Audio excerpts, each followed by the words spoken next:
Hi, and welcome to the second part of our series on how to use the group module. In the previous part, we installed the group module and we had a quick overview of what it can do and how to set it up. Today, we'll be going into detail on how to configure the group roles and permissions. Before we continue, I want to quickly make note of the fact that I added the group operations block to the layout. You can do so yourself under structure by going to the block layout, scrolling down to the sidebar area and adding the group operations block. The only thing that you need to make sure is that you choose a value here and you only have one option, group from URL. Okay, so let's go back. And then this block shows up. A second thing of note is that I've added a new person. So I'll go there, called school admin, and they have the Drupal role of school admin. That Drupal role has nothing assigned to it except for the fact that they can see the group overview. Okay, let's continue. So last time we set up the school group type and we set up the class group type. So if we go to the overview, you'll see that we have a second and a third school now. So we have 3 schools. And we created it in a way that when we create a group of the type school, that we automatically join it as a group admin. So let's see what that looks like. So if we edit the group type, we'll see that the group creator automatically becomes a member and they're an admin. Okay. Now here's the thing.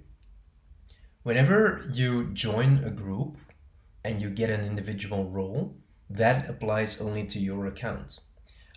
So if you have hundreds or thousands of schools, your account is going to be getting a lot of flags, and that's going to reduce your performance significantly. Secondly, if you need to join each individual group yourself, when your intent is to be able to manage all of the groups, then that's annoying. If you by accident leave that group, then you all of a sudden, no longer have access to it. It's just annoying. So for the use cases where you want to be able to administer all of the schools in a system, or all of the classes, or all of the what have you type of group in a system, there is now a new way to do that without having to join that group. So let's have a look at how we can do that. So let's go to the roles for a school and let's actually add a group role. And here we're going to be using that outsider scope. This is all of the non-members who have a corresponding global role. So let's set that up and let's say school admin. Now I'm going to call this, you can just call it school admin, but we already have school in here, but I'm going to call this outside admin as a machine name, because this is an admin who is not part of a group. So this makes it clear when you're dealing with that rolling code, what's going on. It needs to be a school admin in the Drupal system, and they're an admin role. So let's save that. There we go. So now if we go back to our groups and we look at the members for my awesome school, you can clearly see that there's only me in there, the full system admin. If we do that for the other groups, it's going to give you the same results. So let's swap to another browser window where we are logged in as the school admin. So this is just the front page. If we go to my account, you'll see that I am the school admin user and I have that role. So if now I go to admin group, you'll see that I can see all of the groups, the schools, but I can't see the class. This is because I'm, only allowed to administer all of the schools, even if I'm not a part of them. So I have all the options available to me, as you can see. So if I click on my awesome school, you can see that I can see all of these things.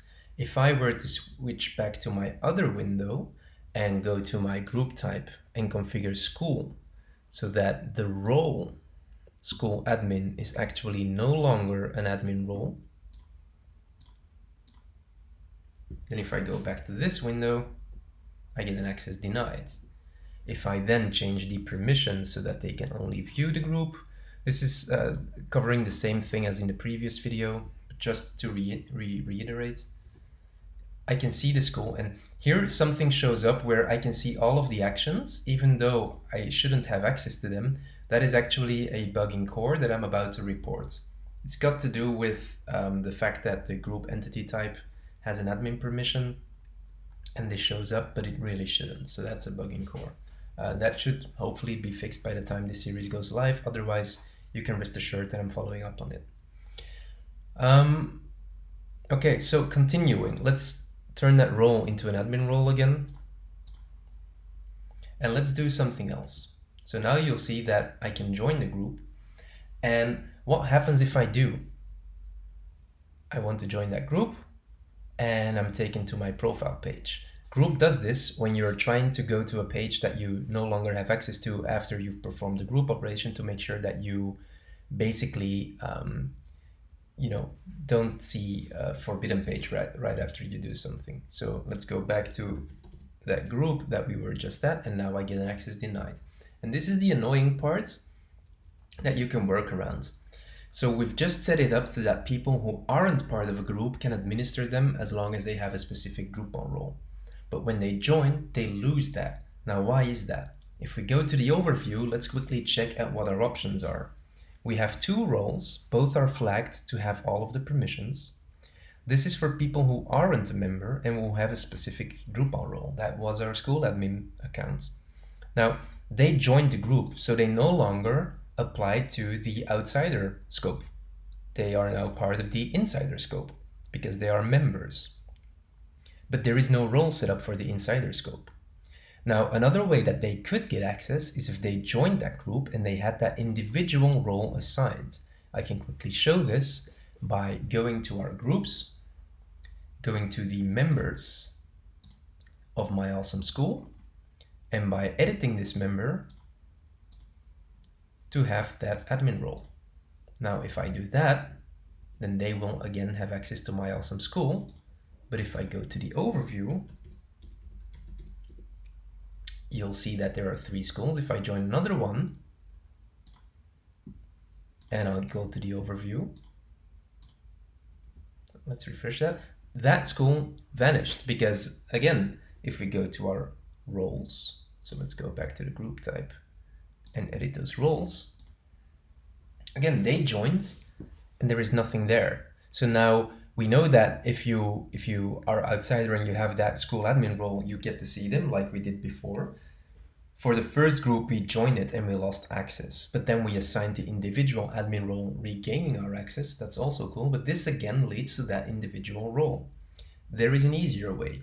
You can also say that I am going to basically copy this role, but for insiders. So now let's configure one that has school admin. And let's say school admin role, and let's save that. But again, to make it clear for when we're using code, we can call this inside admin. There we go. There. If we go to the other page now again, you'll see that the second school showed up again. We are a member there. We do not have any individual roles assigned, but just the fact that we're a member and that we have that school admin role on the global level suffices. So if we were to go to our people now, and we were to edit this account and revoke the school admin role, then we should start seeing some things. Because now, before I refresh, we joined the second school while having the school admin role, and that was the only thing that gave us access. We didn't join the third school, but we had the global role, and that was the only thing that gave us access. Now, when we joined this one and lost access, we got our individual admin role assigned, and that, regained our access. So if I refresh this page now, we should only see the second one, because this one and this one were synchronized with my global Drupal role, but I no longer have that role. And now I get an admin access denied because I can't access that overview. So let's quickly fix that. That was silly of me. So let's just make sure that the authenticated users, because we're just on the test website, they can all see the group overview. So that was over here. So they can all access the group overview page. Save permissions. So if I go to the other window, and they need to be able to administer group because of that stupid bug. So that's basically the bug right now, and I'm going to fix that. So let's swap again. There we go. So now you can see that they can only see the school where they actually are a member and have a specific role assigned. So if we go to members here, you can see that we have that role. If I were to revoke that, I would also lose my access here. So that, in a nutshell, is what those audiences do when you configure roles. Now, there are more things that you can do here, because now we set up, hold on, I'm under people. So now we, I lagged, sorry. So now, and I'm lagging again. So now we've got these 3 roles, but this is a case where you want to set up both of them for the same Drupal role. Obviously, you might frown at this thought and go like, well, wouldn't it be easier to just have a simple always synchronize role then? Yes and no. Sometimes you actually want to be able to separate these two. So let's have a quick look at the permissions to see why. You'll notice that there are cells with an X and cells with this green check mark. Green check marks are for admin roles. Basically, it replaces the checkboxes so that you can't click anything. If your role weren't an admin role, there would be checkboxes here. I can actually demonstrate that by changing the outsider, for instance, and not making them an admin. And then if we go to the permissions form, you'll see that those become checkboxes. Now, there is this X here. So where does this X show up? Well, it shows up where a permission is not available for that role. So for instance, when you aren't part of a school, so the lock represents when you aren't part of a school, you can't edit your own membership. Logical, because you don't have a membership. You also can't leave the group. Again, logical, because you're not part of that group. What you can do is you can join the group. But then when you are part of a group, so you have the individual role admin, or you have this key here indicating that this is a role that synchronizes with insiders, you can't join a group because you're already part of that group. Keeping this in mind, we can choose who can actually join a group. So let's say that in the Drupal system, we have these roles and we only allow students to join a school, for instance. So I could add this role called students and save it. And then I can go back to group and go to my group type and go to edit group roles, add a new one. So add a group role where my mouse is doing funky things. So this is, for instance, student. And what we want is we want students to be able to join the group. So for that, they will need to be able to see it and to join it. So let's save that group.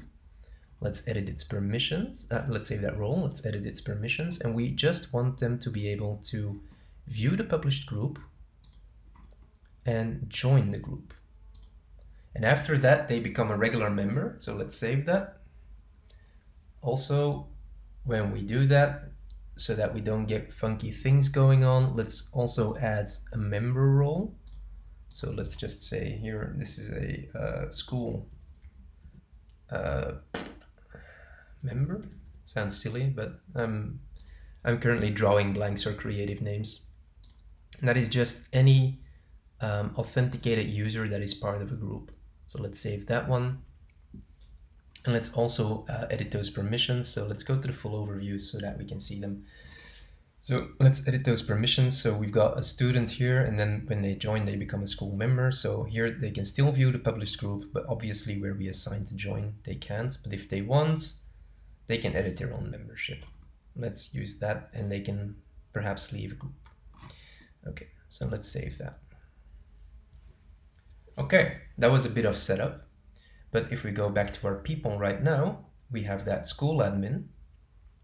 So what I'm quickly going to do is under the roles, for the sake of this demo, so that we don't have any interference, I'm going to delete the school admin roles so that the synced school admin stuff no longer does anything.